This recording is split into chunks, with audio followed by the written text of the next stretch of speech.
Добро пожаловать в мой канал.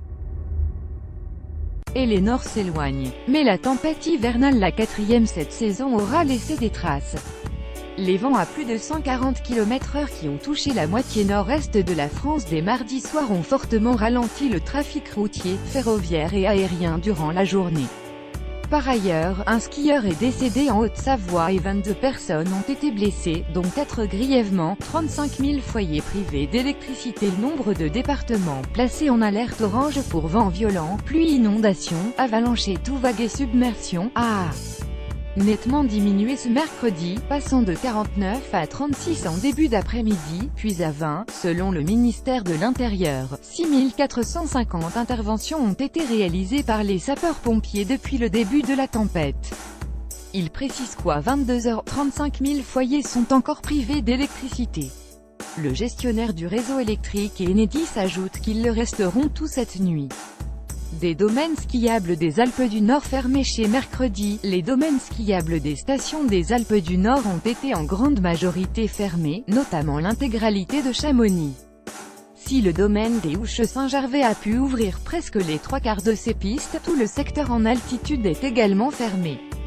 À Megève, la moitié du domaine était également inaccessible et Avoria entièrement fermé aujourd'hui, selon son office du tourisme. Lire aussi plus grand que tempête Eleanor, des rafales à plus de 140 km/h. Val d'Isère indique aussi sur son site que seules 6 remontées sur 76 ont été ouvertes, en raison de risques d'avalanche. Enfin, les ARC conseillent de limiter les déplacements en station et sur le domaine skiable aujourd'hui. Le trafic aérien toujours perturbé en Corse et à Bastia, en Corse. Une seule liaison vers Lyon a pu être opérée et 3 vols ont été annulés dans l'après-midi.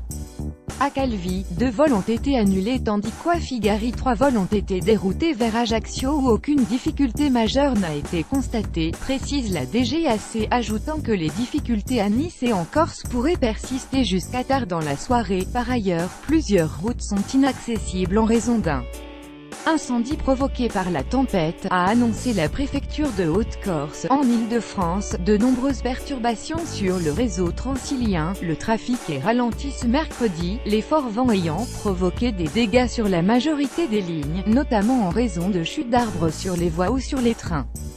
Le trafic reste perturbé en début de soirée sur les lignes D, E, H, J, L, N et l'ensemble du trafic de la ligne U est interrompu. À Paris, la ville a décidé de ne pas ouvrir de la journée les différents espaces verts et la Tour Eiffel a été fermée à la visite en raison de fortes bourrasques de vent, avant d'être de nouveau accessible vers 15h30. Sur son site, Bison Futé recense par ailleurs de très nombreux incidents sur les routes, de l'est à l'ouest du territoire à cause d'arbres sur les routes et des vents violents.